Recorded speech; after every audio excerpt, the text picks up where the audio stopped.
Olá, estamos iniciando mais um Painel Regional, o seu habitual programa de debates, sempre aqui às 13h30, de segunda a sexta-feira pela Santa Cecília TV.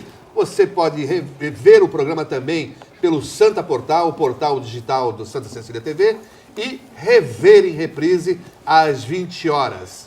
Às 20 horas, sempre aqui pela Santa Cecília TV. Painel Regional, onde você discute, tem informação e opinião sobre os temas que dizem respeito à nossa região, ao Estado, as questões nacionais também, que têm influência aqui na região da Baixada Santista, são discutidas aqui diariamente pelos nossos convidados, nossos comentaristas, que levam a você a informação e o comentário sempre com conteúdo. Recebendo hoje aqui na bancada, com muita honra, o professor Iberê Cirna, aqui à minha esquerda, lá na ponta o colega jornalista Marcos Santana, à minha direita, o professor, advogado e jornalista Vicente Cassione e lá na ponta, a nossa noticiarista Camila Aloy. Os jornais parceiros aqui do painel, Diário do Litoral, que traz hoje como manchete: Santos atrasa pagamento de serviços de coleta de lixo e obras. Santos atrasa pagamentos de serviços de coleta de lixo e obras, manchete do Diário do Litoral. E eu passo aqui ao Santana e ao professor Iberê, e também ao professor Vicente Cassione. Jornal parceiro também do mesmo grupo, do Diário do Litoral, Gazeta de São Paulo. Manchete de hoje: Dilma usará a decisão do Ministério Público que descarta crime em pedaladas. Dilma usará a decisão do Ministério Público que descarta crime em pedaladas. Está aí, é mais uma etapa do processo de impeachment que tramita pelo Senado Federal. Edições aqui para o Marcos Santana e professor Iberê, assim como para o professor Vicente Cassione. E a gente já vai aqui cumprimentando os participantes da mesa de hoje. Professor Iberê, tudo bom? Tudo bem, é um prazer estar na companhia de vocês sempre. Santana, tudo bem? Obrigado pela participação. Tudo bem, é sempre um prazer, um privilégio participar do painel regional. Boa tarde a quem nos acompanha ao vivo e boa noite quem nos acompanha na reprise. Também o cumprimento do professor Cassione. Dia de síntese. Boa tarde aos telespectadores e aos amigos queridos da mesa. Que bom, bem sucinto aqui. E a Camila Aloy ali na ponta. Camila que vai falar também como você interage, como você participa, você que é peça fundamental e a razão da existência do painel regional. Isso mesmo, Heraldo. Boa tarde para você. Cumprimento ao Marcos Santana, ao professor Iberê, ao doutor Vicente Cassione e também uma boa tarde a você que está em casa acompanhando mais uma edição aqui do Painel Regional. Como você já sabe, você também tem espaço para debater, opinar, perguntar os assuntos que são discutidos aqui em nossa bancada. Basta acessar a nossa página no Facebook, facebook.com/Painel Regional TV, ou então também pelos nossos telefones que estão sempre à sua disposição. 3223-1120 e 3223-7676. Está aí na sua telinha. Muito bem, a gente vai começar aqui o nosso bate-papo, o nosso debate de hoje, falando dessa questão preocupante, que é a manchete do Diário Litoral: Santos atrasa pagamento dos serviços de coleta de lixo. Questão realmente preocupante, final de governo, Santana. E quero crer que a gente não vai chegar à situação vivida por São Vicente, né? Na verdade, é uma consequência direta da situação econômica do país inteiro, que diversas, na verdade, praticamente todos os segmentos da cadeia produtiva brasileira tiveram uma redução na sua produtividade, e a Prefeitura de Santos também, em consequência disso, acabou diminuindo a sua arrecadação. Eu creio que é uma consequência direta disso daí. Então, Santos começa a sentir os efeitos dessa crise econômica com mais intensidade agora. O prefeito tentou uma série de malabarismos aí, tentar equilibrar as contas aí. Teve uma grande ajuda aí com o contrato que ele fez, um acerto que ele fez no ano passado com a Sabesp aí, por conta de uma revisão no contrato da concessão do serviço de água e saneamento em Santos. O prefeito Paulo Alexandre conseguiu fazer através de uma costura política muito eficiente junto ao governador Geraldo Alckmin, ele conseguiu fazer com que o município recebesse uma quantidade substancial de recursos. Isso daí acabou dando uma atenuada na situação econômica de Santos, ao contrário do que vem acontecendo em outros municípios, principalmente Cubatão e São Vicente aqui na nossa região, que vem enfrentando problemas muito sérios no setor de serviços públicos, principalmente na coleta de lixo, né? Então, eu acredito que seja uma situação passageira. A partir do ano que vem, começaremos a experimentar uma recuperação na atividade econômica no país, no modo geral, e as prefeituras, eu imagino que vão começar a melhorar a sua situação financeira. Muito bem. Professor Iberê, você que já esteve atuando diretamente no Executivo, lembrado ali pelo Santana, Cubatão teve problema recentemente com a empresa, né, que faz a coleta do lixo, problemas na área de saúde, problemas na área de vigilância. Guarujá passa também por problemas de quitação, né, dos seus encargos, dos seus contratos, e agora Santos, que estava até então conseguindo cumprir, né, com os seus compromissos aí, a gente se depara com esse problema também. É consequência direta da crise nacional ou estamos aí numa fase pré-eleitoral? Bem, na verdade é assim, Santos faz parte do Brasil, gente. Nós estamos aí, o Brasil caindo pelas tabelas, com uma economia indo por ladeira abaixo, sem nenhum sinal de recuperação. Então não poderia ser diferente em Santos, em São Vicente, Cubatão. O município acaba sofrendo as mazelas econômicas que o governo federal tem colocado aqui nesse país. Lógico que vai ficar uma lição aí importante, nós temos que ficar atentos. Nós não vamos ter toda vez que se fala em recuperação, apontam para 2017 como um ano. Lamentavelmente, eu sou mais pessimista. Eu acho que nós não teremos, em 2017, uma recuperação tão violenta e tão sentida. Nós teremos ainda, pelo menos uns 2, 3 anos aí, até o período eleitoral, 2018, nós vamos estar aí numa situação econômica extremamente difícil. Ninguém faz milagres. Então, que fica um alerta, aí sim, as administrações, que na peça orçamentária, né, aprendam a gastar bem o recurso que existe. Porque senão a gente vai chegar no final do ano, onde cai a arrecadação naturalmente, né, porque isso é um histórico das administrações, lá no final do ano teremos um caos sim. E não vou dizer que seja igual ao nosso vizinho, que seja pior, que seja melhor, mas que fique isso como lição para que aprendam a gastar bem o orçamento. Porque nós não teremos nos próximos, no meu ponto de vista, 4, 5 anos, uma recuperação tão violenta a ponto de dar uma folga e não termos nenhum risco. Então, acho que fica como exemplo isso aí. Mas vamos chegar lá, eu acho que gastar bem é o que as administrações, seja ela em que esfera for, têm que aprender a fazer. Muito bem. Professor Cassione, em 2015, a Prefeitura conseguiu recursos extras com essa negociação com a Sabesp, né?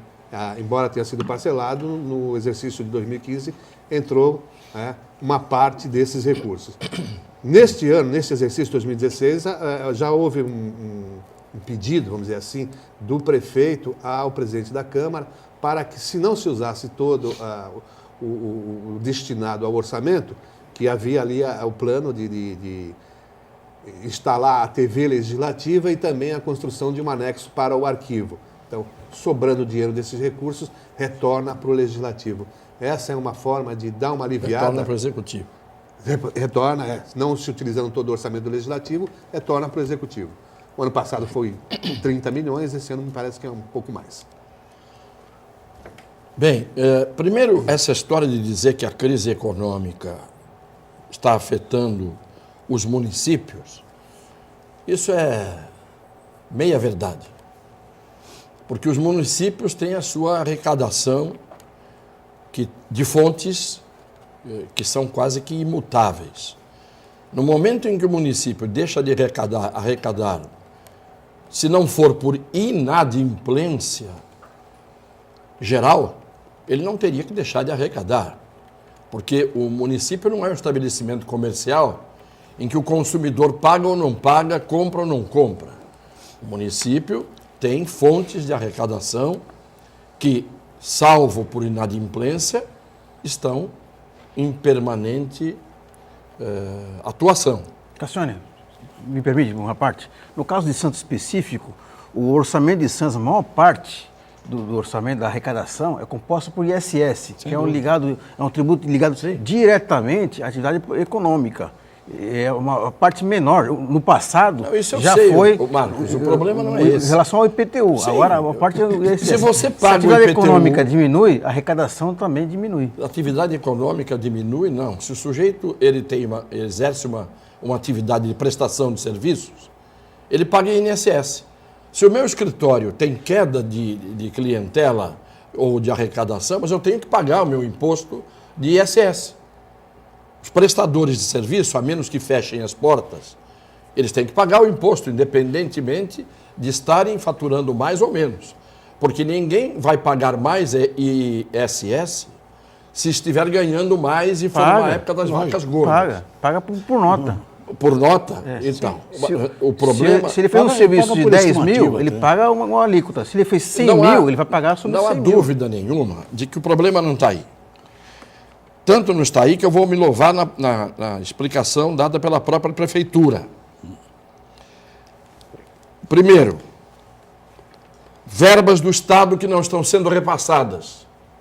Está aqui escrito. Estou me louvando na notícia. Você acabou de dizer agora que, num esforço, o prefeito conseguiu repasse de verbas. Está aqui. Nem verbas do DAD o Estado está repassando para o município de Santos. Verbas do DAD não estão sendo repassadas. Está aqui. A Forte Norte, que presta hoje serviços vários de obras e de iluminação, já está demitindo, colocando gente em aviso prévio. A Terracom, que faz a coleta de lixo, também não recebe. E daqui a pouco a Terracom vai parar de fazer a coleta de lixo. Então, o problema é que o município, ele não tem os recursos que seriam compatíveis com a necessidade que os municípios têm de atender os seus habitantes. Nós não moramos no Brasil como um todo, nós moramos em Santos. Nós trabalhamos em Santos. Nem moramos no estado de São Paulo todo. De Ribeirão Preto tem outra história. Lá não faltam recursos. O que nós não temos aqui é pagamentos que a Codesp deveria fazer, porque toda hora todo mundo enaltece o movimento do porto, quebra recordes de transporte, de carga, de isso e daquilo. E daí? E para Santos, qual é o benefício que tem o porto arrecadar mais e quebrar recordes de movimentação de carga? Nenhum benefício. Porque nós não ganhamos sobre isso. O município não tem uma cota, não é, por sediar aqui a Codesp. Quem ganha é a União e são os acionistas. Ao contrário, fica só com o bônus, né? Sem dúvida. Eles ficam com o bônus, nós ficamos com o ônus. O ônus, isso. O ônus. Em segundo lugar, tiraram a PFL, a CPFL, que era uma droga na prestação de serviços na área de iluminação. Impuseram uma multa de 1.735.000 à CPFL e a CPFL não pagou e não paga. Não adianta você impor multa para pessoas que dão uma banana para você e pouco estão se lixando e não pagam. A prefeitura não conseguiu arrecadar a multa que impôs. Então a verba do DAD é a mais absurda, é o mais absurdo dos cortes dentro dos recursos que a prefeitura tinha que ter. Mas o governador é íntimo do prefeito, é do partido do prefeito e vem toda hora tomar café aqui no Carioca. Mas, professor Cassione... Então o governador teria que dar à Prefeitura de Santos, em consideração, inclusive, ao seu amigo prefeito, não é, uma resposta. Para quem que ele dá dinheiro? Vê se lá está faltando em Pindamonhangaba, que é a região dele, no Vale do Paraíba, se faltam recursos. Não faltam. Então, o grande problema é a gente põe a culpa na crise, Daqui a pouco eu vou dizer que eu estou com gripe por causa da crise, estou com dor de estômago por causa da crise, estou ficando careca por causa da crise. Não é bem assim. A crise existe. Mas se daqui a pouco parar a coleta de lixo, se daqui a pouco o serviço de saúde não tiver mais recursos, como está acontecendo em alguns lugares, o que nós vamos fazer? O dinheiro vai aparecer de algum lugar. Tem que decretar estado de calamidade pública para a gente receber as verbas que o Estado e a União não destinam ao município. A própria União não teria condição de dar a Santos toda a cidade que cedia um grande porto no mundo inteiro. É uma cidade rica. Toda. Roterdã, Los Angeles, o que você Le Havre, onde você imaginar os grandes portos da Europa e da América do Norte, não é? São cidades ricas que cediam o porto. Aqui nós temos, ao contrário, uma decadência à custa de o porto crescer e voar alto. A própria União, que é a principal acionista, tinha que dizer, não, vamos pagar o imposto, no mínimo o IPTU, para a cidade de Santos. Mas, Vicente, me permitam, isso é uma discussão de décadas. Você sabe melhor do que ninguém. Por isso que nesta hora aqui, quando vem dizer que é a crise não está há décadas. A crise não está há décadas. Há décadas estou eu existindo. Mas isso é uma coisa de décadas. Mas toda vez que nós falamos aí em crise econômica, nós não podemos fechar os olhos para entendermos que nós passamos por uma crise econômica. É geração de emprego, são indústrias que fecham, impostos que não são recolhidos. Quer dizer, essa discussão, entendeu? Vai estourar onde? Vai estourar em todos os municípios, não é nem lá, nem B, nem C, porque não tem atividade econômica. Então, se a atividade econômica, como bem lembrou o Marcos aqui, o ISS cai, o ICMS, a sua cota cai, tudo isto cai. O Brasil inteiro. E aí, assim, não me diga se é 10 anos, 5 anos, 8 anos ou 20 anos. O que nós temos é a realidade hoje. Então, o que eu acho que nós podemos tirar desse proveito dessa ideia... É fechar a cidade para balanço. Então, que seja. É decretar a falência. Mas primeiro, Vicente, vamos fechar a União para balanço, porque ela não paga, ela não destina a verba. Só destinou verba para o Rio de Janeiro, e em caráter emergencial, por conta das Olimpíadas. E é um engano, o que você está dizendo aí, todo mundo pensava e eu também. E ontem, o prefeito Eduardo Paes explicou que o dinheiro que foi da União para as Olimpíadas foi 20% do custo total de tudo que foi feito no Rio de Janeiro. Ele disse que 80%, e disse que quem quiser consulte os números, que eles estão ali. 80% de tudo que foi gasto no Rio de Janeiro foi iniciativa privada. Porque a iniciativa privada com financiamento do BNDES. Boa parte disso. Bom, e aí acaba sendo dinheiro público. Ontem um delator acabou dizendo que uma grande parte da grana de propina e de superfaturamento foi à custa do dinheiro do BNDES. Esse é que é o problema. O ralo para onde vai o dinheiro está sempre aberto e ali não falta dinheiro. Mas 80% de empresas que querem... O resto é chapéu na mão. Mas 80% das empresas que querem, entendeu? Sabem por que querem. Porque é tudo superfaturado. Com a conivência do poder público em todos os níveis. Deixa eu acender um pouquinho mais essa polêmica. O professor Cassione fala da verbadade. Mas a verbadade não é só para o fomento das instâncias balneárias, turísticas, porque no caso específico aqui do jornal, da matéria de hoje, Terracom faz limpeza de lixo, né? Forte Norte, questão da iluminação pública, que são tributos já lançados diretamente para o contribuinte. Não tem nada a ver com DAD, professor. Não tem nada a ver com DAD, não. Uma estância balneária, turística, com monturos de lixo no meio da rua, você vai dar o DAD para fazer o quê? Atração turística. A única atração turística que a gente tem em Santos para valer, de muitos e muitos anos, é o Oceano Atlântico, que são as areias da praia. Porque o resto, você vê o Museu Pelé, está ali... Que estão assoreando os canais. Estão assoreando os canais.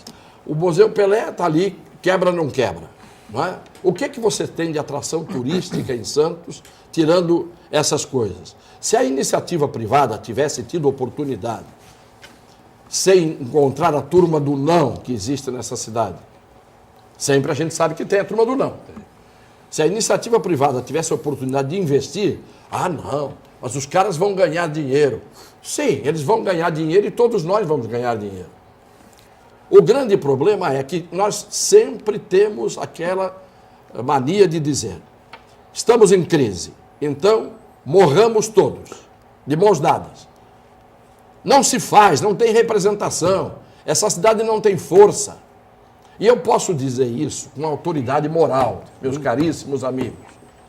Porque quando os hospitais fecharam, e eu era deputado federal, eu reabri os hospitais e não deixei a Santa Casa fechar. Porque eu ia no ministro e o ministro dava o dinheiro. Não adianta aparecer na televisão ou dizer eu sou deputado, ou dar entrevista como deputado. Eu quero saber onde é que está a realização daqueles que têm representatividade da região e da cidade, para mostrar onde é que eles mexeram para que as coisas viessem para cá. Eu quero saber. Eu acho, eu até faço aqui uma sugestão, viu, Heraldo? Que o programa convide 2 deputados federais aí para sentar junto com o Vicente. A gente tem convidado, eles não... Entendeu? Até eu acho que o Vicente... Eles não têm agenda. Eles não têm agenda. Não tem agenda. É uma pena. Mas fica aqui a ideia. Vamos, né? O convite está aberto. Vão chegar aqui e não vem aqui porque não tem o que dizer. Quer que eu diga? Não vem aqui porque não tem o que dizer. Sem dúvida. Não, está renovado, tá renovado o convite. A gente faz um pequeno intervalo agora e a gente já volta daqui a pouquinho. Está escolado. Está falando com autoridade. Bom, já de retorno aqui, o debate está quente aqui no bastidor. Nós vamos continuar nessa toada.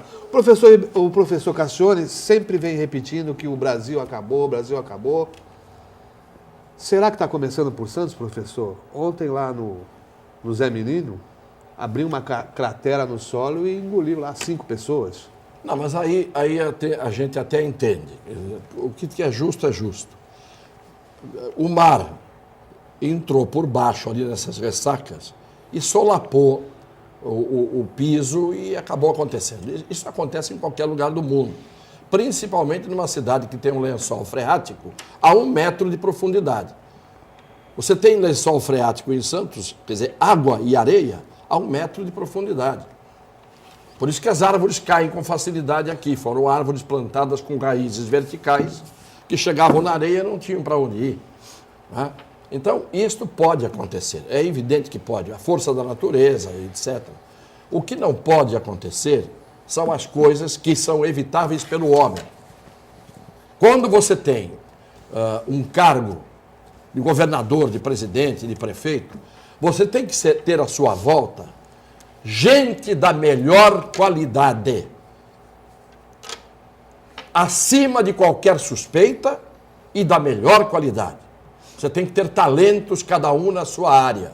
E isso vale para todas as administrações. Porque se você abre uma empresa, você vai querer ter o melhor gerente, os melhores funcionários, tá certo? Agora, se você faz como na história da formiga, que foi demitida, conhece? Vocês viram que andou circulando por aí, né? A formiga trabalhava direitinho, fazia o papelzinho dela, até que resolveram botar uma assessoria lá para ajudar a formiga. Aí o assessor da formiga disse, não, isso aqui tem que estar desorganizado, precisa trazer aqui um auditor. Aí trouxeram o auditor, veio a mosca, veio o mosquito, veio a aranha, veio o escorpião. Quando tinha bicho de tudo que é jeito, o negócio quebrou. Aí demitiram a formiga, que era que estava trabalhando primeiro sozinha e dando certo. É mais ou menos isso que acontece na administração pública no Brasil. O segundo escalão, às vezes, é excessivo em quantidade. E às vezes é em excessivo em parte de incompetência.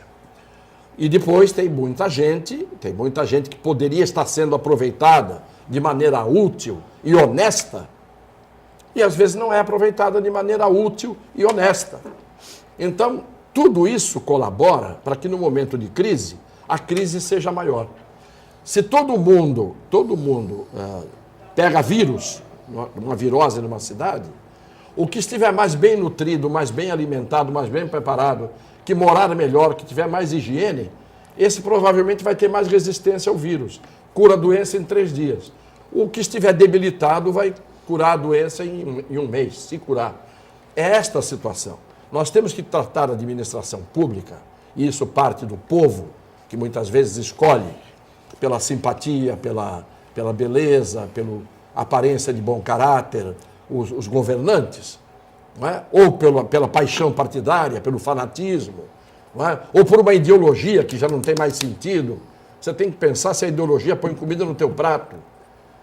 Ou pior, professor, o eleitor vota em quem vai ganhar. Claro. Quer dizer, eu vou votar em quem vai ganhar, mas na verdade... Aposta no Isso, cavalo vencedor. Isso muitas vezes estimulado pela pesquisa. A pesquisa, a força ganhando. da campanha eleitoral em si, né, da parte de imagem e tal, né, o tal do marketing político, né, quando na verdade não está escolhendo o candidato por proposta, por uma ideologia, por nada que o valha. Então, infelizmente, o eleitor acaba pagando esse preço imediatamente, porque assim que esse campeão de votos se elege, ele na prática, o trabalho dele não reverte nenhum benefício para a comunidade. Professor Iberê, Eu acho assim, administração e enfrentamento de crise. Os Então, executivos não estão preparados? eu acho que eu vou voltar à minha ideia original. Eu acho que quando você tem uma crise dessa, ou você aprende ou você é burro demais. Então nós estamos passando exatamente por isso. Nós estamos numa crise possível que isso ocorra. E a terceira hipótese, Berê. Ou aprende, ou é burro demais, ou está tirando proveito dela. Tá bom, sendo essa, esqueci dessa, que aliás é a mais plausível. Na verdade, é assim, são cíclicas essas crises. Então, se nós não aprendermos com essas dificuldades, essa deficiência que nós temos hoje, nós não vamos consertar absolutamente nada. Então, quando nós dizemos aqui, eles votam porque é bonitinho, votam porque é... Nós temos, o Vicente já esteve comigo numa reunião, Vicente mesmo, nós temos que rever isso. Essa malha, esse tecido político tem que ser revisto. Não é possível, porque todas as vezes se discute política, remendando, inventando, sempre... E nós não vamos a fundo nisso. Então vamos continuar elegendo pelo bonitinho, por aquele que já ganhou, por aquele... Sempre. Então nós temos que rever esse conceito e aproveitar. Vamos rever esse conceito quando? Agora, lamentavelmente, estamos com água pelo nariz. Mais um pouquinho vamos morrer afogado. Então está na hora de fazer alguma coisa. Você tem toda a razão. Vocês viram. Quem é o vice da Marta Suplicy, que era PT? A Marta Suplicy era PT. Quem é o vice dela agora na próxima eleição? Andréa Matarazzo. O Andréa Matarazzo, que foi a vida inteira um tucano com bico, com pena, com pé, com cara de tucano a vida inteira. E que amaldiçoava tudo que dizia respeito ao PT. E a Marta? Fizeram esse casamento, tá certo? Esse casamento do dinossauro com a formiga. Porque são coisas desse tipo que a gente vê. As composições políticas para a eleição são feitas de uma forma absolutamente... a palavra quase que me veio, eu parei aqui. Cada um complete, que nem a gente no colégio, completar sentenças, lembra? Pontinhos. Então, qual é a resposta que o povo pode dar numa eleição? Eu gostaria de ver um dia o voto em branco funcionar não como minoria protestando e os outros votando por votar. Eu gostaria que um dia, numa eleição, o resultado, quando abrissem o resultado das urnas eletrônicas, aparecesse, em primeiro lugar, 60% dos votos, brancos e nulos. Para todo tipo de eleição, brancos e nulos. Isso significaria que o povo estaria politizado, compreendendo que não dá mais para votar no menos ruim, e fazendo o quê? Dizendo, não ponho ninguém. Até que apareçam candidatos, e aí também é outro defeito, porque ninguém quer se candidatar, todo mundo fala, critica, mete o pau, mas pôr a cara para bater numa eleição, Muita gente não põe. Muita gente que só diz, não, eu não me meto em política. Eu não me meto em política, não se mete em política. A política está desabando em cima da cabeça todos os dias. Entra lá e resiste. Não é? Você se mete, muitas vezes, a votar para ver quem vai ser eliminado no BBB. Você se põe a votar para ver quem vai ganhar o The Voice. Milhões de brasileiros votam nisso. E na hora da votação política, que vai cuidar da tua vida ou da tua morte, né, você vota no menos ruim, no amiguinho, no... Tá certo? Isto não pode acontecer mais. Enquanto a mudança, você tem que mudar o tecido político, tem. Primeiro, fazendo com que o tecido político seja enriquecido por pessoas de valor, Sim. que entrem para disputar a eleição, para derrotar os carreiristas da política. Eu não vou dar nomes aqui, mas tem gente que desde que ficou adulto, entrou para a política e nunca teve um exercício profissional próprio. Sim. Eu não gosto de falar de mim, mas quando eu entrei na política, com 50 anos de idade, eu já era advogado há 30. Bom, já que o assunto Não enveredou dependi da política. para o lado político, no sábado agora nós vamos ter as convenções e já se apresentou um nome novo na política. Edgar Boturão, nosso colega aqui jornalista, está colocado aí como candidato a prefeito. Professor, Aliás, era previsível, há 10 anos, que nós sabíamos que o Boturão seria uma grande promessa e que seria candidato a prefeito um dia para nos tirar desta situação de marasmo em que vivemos. Não era isso que a gente sabia há 2 meses? E há 2 anos? E há 20 anos? Ou, de repente, o Boturão teve o estalo de Vieira. Põe, a fada bateu na cabeça dele, disse, tu és o homem, esse é o homem. O Boturão é um grande cara, meu amigo, grande cara, mas a vocação surgiu nele de 2 meses para cá, de 1 mês para cá.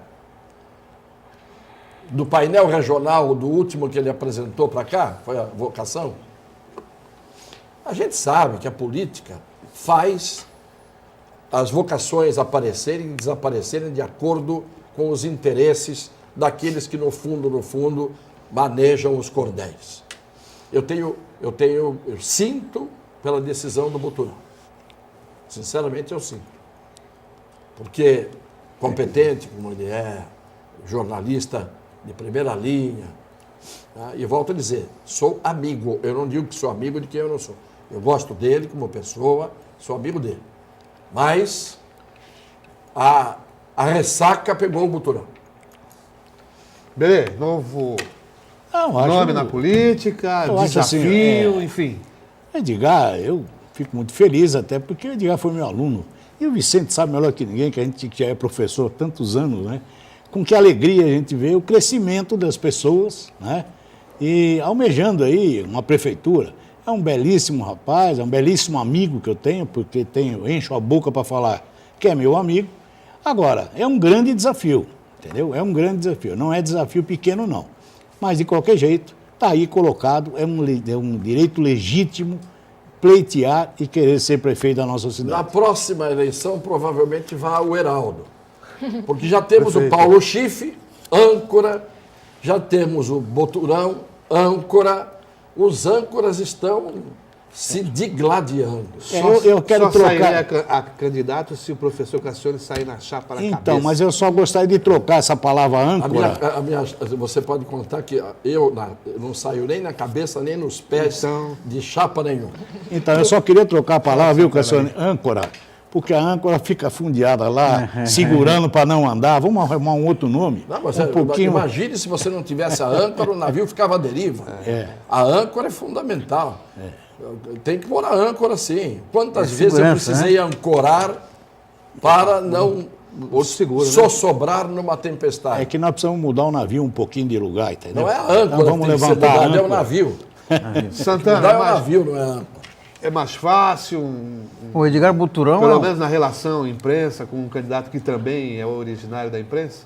Bom, antes de tudo, o Edgar Buturão ele é um excelente jornalista, um grande profissional, profundo conhecedor da cidade, dos problemas da cidade, profundo conhecedor das propostas que são apresentadas para melhorar a cidade e, evidentemente, como ele está se lançando a prefeito, com cabeça de chapa, ele vem uma postura de oposição à atual administração. E ele acredito que ele vai fazer uma oposição, uma candidatura de oposição construtiva. Oposição? Uma oposição. Oposição. Oposição ao atual prefeito. Ele vai fazer oposição ao atual prefeito? Sim. Porque senão o partido dele coligaria com o atual prefeito. Mas quer você dizer, acha que é só a coligação que é feita formalmente? Você tem uma coligação para dizer que dois estão juntos. Mas às vezes você tem um partido que corre por fora para derrubar outro que está correndo por fora. Então, da briga dos dois que estão aqui fora, sai ganhando o cavalo que está na frente. É uma conclusão do senhor. Eu imagino que sim, claro. Como é, crítico como sempre foi, sim. Vivo como sempre. Mas eu acredito que o banco é bobo aqui. Quando o Buturão... Marco Santana não banco bobo quando aqui. O Buturão... eu tenho uma coisa, viu, Vicente? Eu acho que, para nós conhecermos o Edgar Buturão, ele também não se prestaria a um serviço que não fosse muito bonito. Não, eu acredito que ele vai ter uma postura propositiva de indicar os erros e os equívocos da atual gestão, propor soluções e com certeza numa campanha de amplo nível aí. Qual é o partido do Edgar? O PROS. O PROS? O PROS. Tem os pró e os contra. Né? Que todo mundo fala, tem prós e contras. A expressão correta tem os pró e os contra. Não existe prós e nem contras. Né? Eu sou contras. Pega no plural, professor. Nós somos contras. No plural, então nós somos contras. E outra coisa, professor, o Edgar Buturão... Louvado seja nosso Senhor Jesus Cristo. Amém. Outra coisa, professor, o Edgar Buturão foi meu colega de classe, nós formamos juntos. Ele tem uma trajetória respeitável, ele tem uma credibilidade, ele tem uma reputação a zelar. Então, eu não acredito que ele vai fazer uma... Eu tinha uma reputação a zelar, não tinha? E sempre tive e tenho. No entanto, a política te obriga muitas vezes a fazer não sujeiras, a fazer coisas que as pessoas não conseguem entender. Eu sempre fui anti-PT, sempre fui, você sabe muito bem disso, melhor do que ninguém. Quando cheguei lá, acabei tendo que ajudar o Lula no governo. Por quê? Porque ele falou, você tem que ajudar o país, você tem que ajudar o governo do seu país. E aí eu fui, porque eu podia fazer pela minha região e pelo meu país, muito mais do que ficar xingando o Lula 4 anos no Congresso. E foi o que aconteceu. Mas quem entendeu isso? Eu tinha uma reputação a zelar. Foram dizer que eu tinha virado uma prostituta. Na medida em que eu sempre fui contra o PT e depois, na hora que o PT se elegeu na presidência, eu fui ajudar. Então, por melhor que você tenha boas intenções, tem sempre uma pessoa dizendo que as suas intenções, na verdade, não prestam.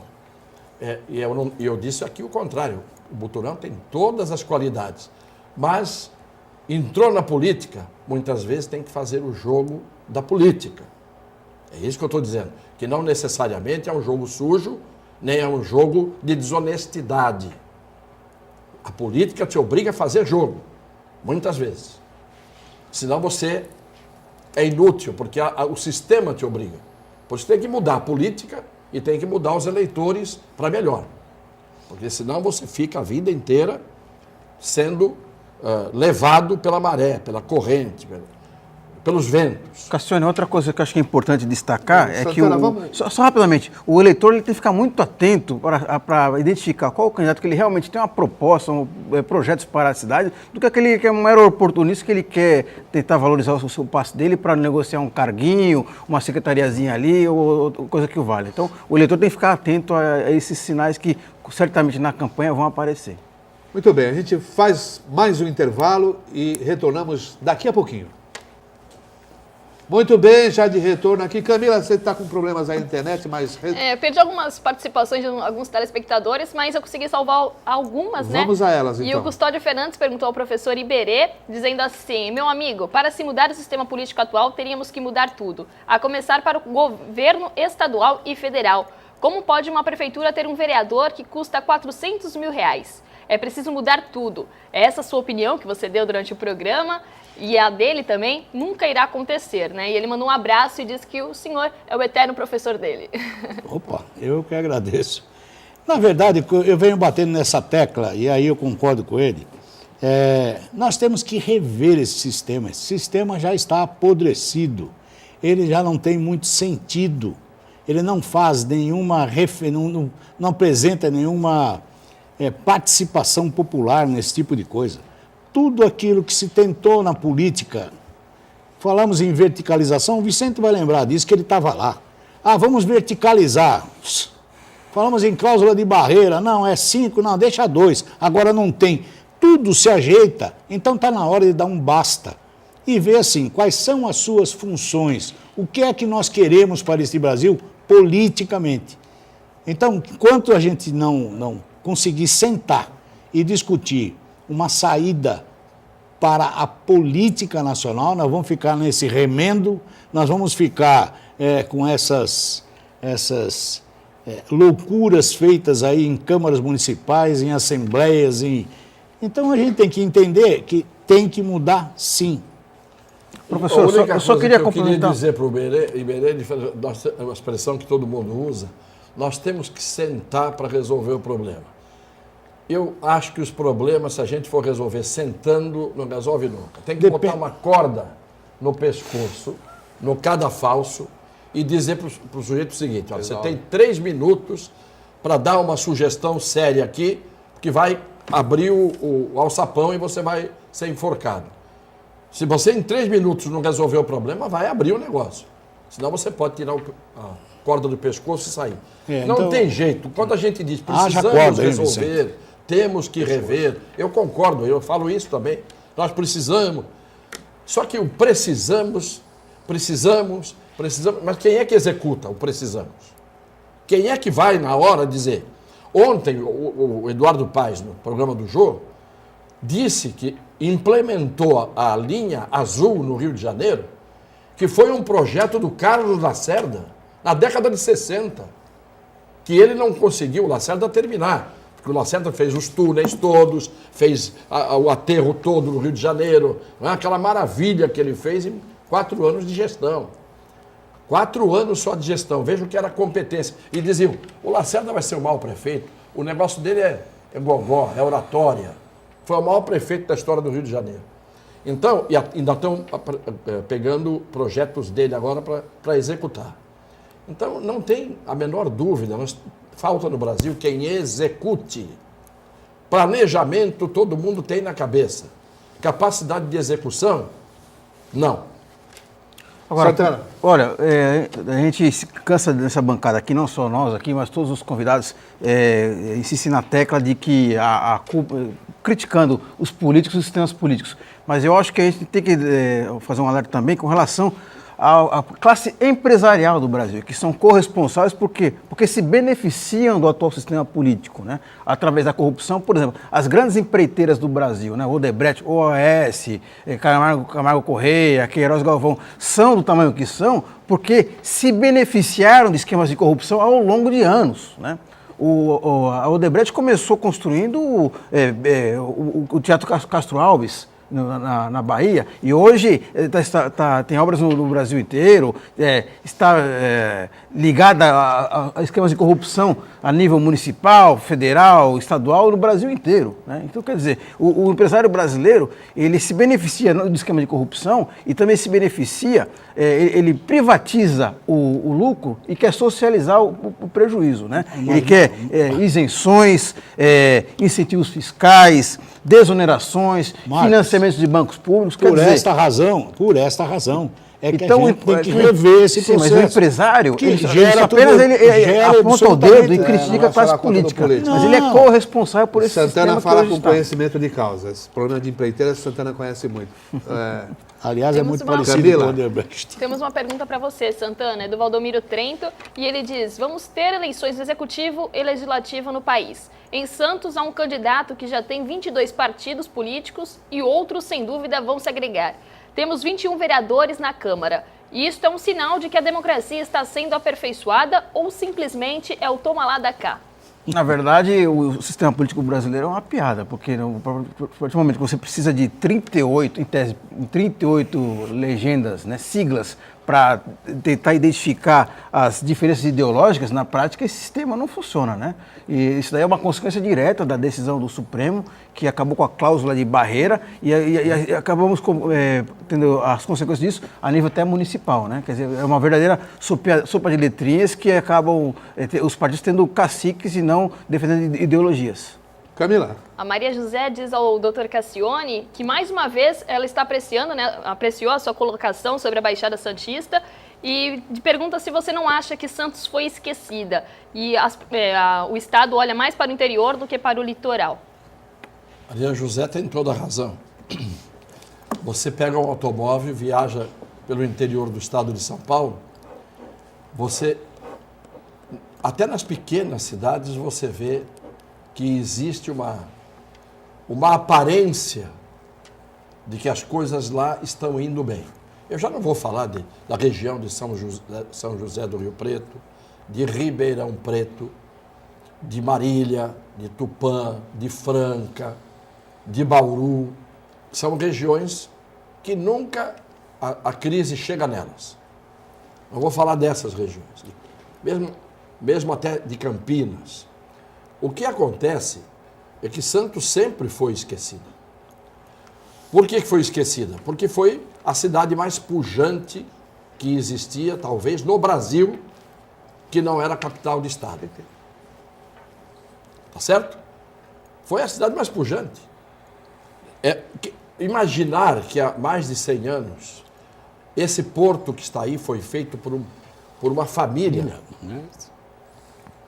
iniciativa privada, com 40 quilômetros, se não me engano, de trilhos, só na área do porto da margem direita, com os armazéns todos. Não é? Santos tinha aqui o café, que dava uma riqueza a esta região que era impressionante. Santos foi perdendo tudo. Foi perdendo tudo.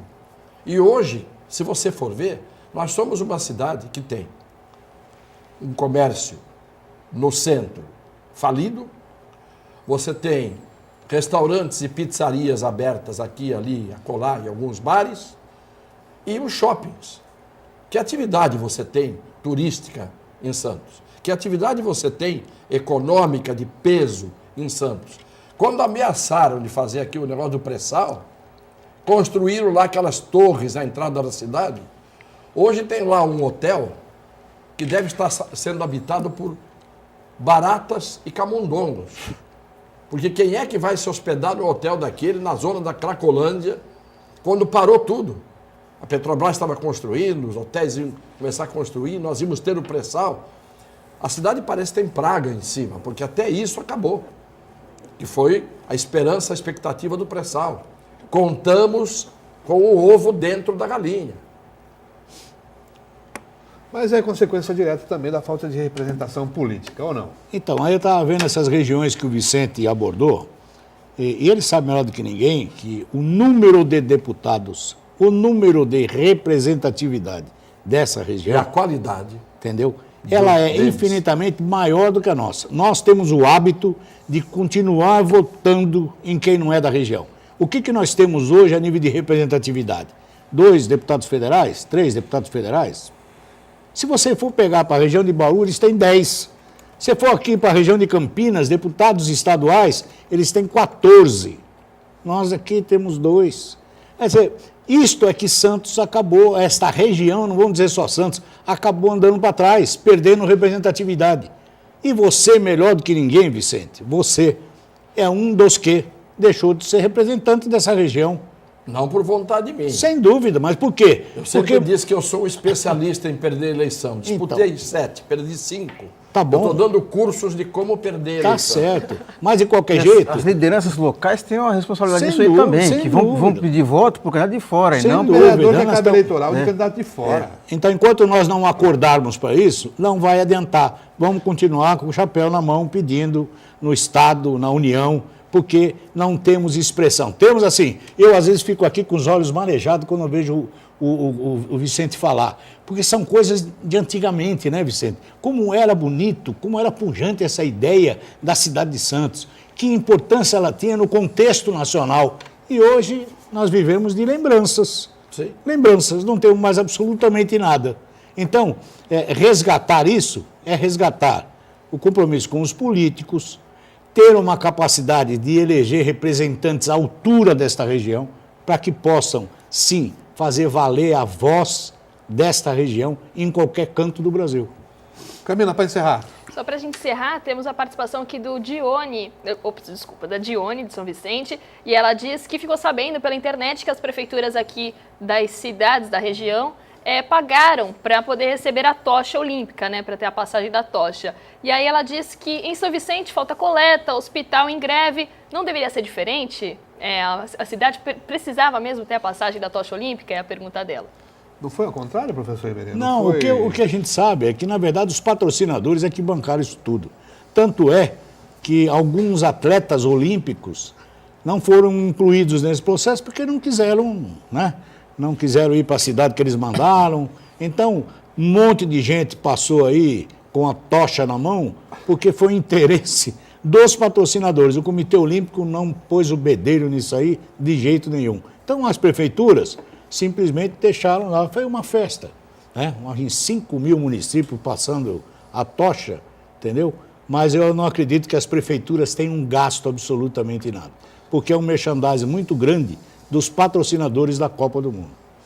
Tem informação, Santana, de que as prefeituras tiveram que pagar? Não, para mim será surpresa se houve dinheiro envolvido, dinheiro público envolvido.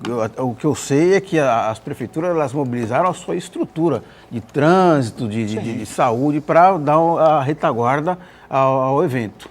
Agora, uma coisa que o Marcos falou, ele agora há pouco disse que a gente precisava enfrentar também o problema das empresas, porque os empresários, os grandes empresários, são cúmplices dessa coisa que está acontecendo. Sabe como é que eu comparo os empresários, Marcos? A que eu comparo? A Hidra de Lerna, da mitologia grega. Ela tinha 3 cabeças. Você cortava uma, nasciam 2. Você pode pegar todo mundo, OAS, Camargo Correia, Odebrecht, corta a cabeça, nascem 2. Sim. Entendeu? É a Hidra de Lerna. Cortava uma cabeça, no lugar daquela cabeça que era cortada, nasciam 2. Na mitologia grega e na realidade brasileira. É na mitologia grega e na realidade brasileira. Bom, com a mitologia grega e a realidade brasileira, nós vamos encerrando o painel regional desta quarta-feira e retornamos amanhã. Muito obrigado e até amanhã.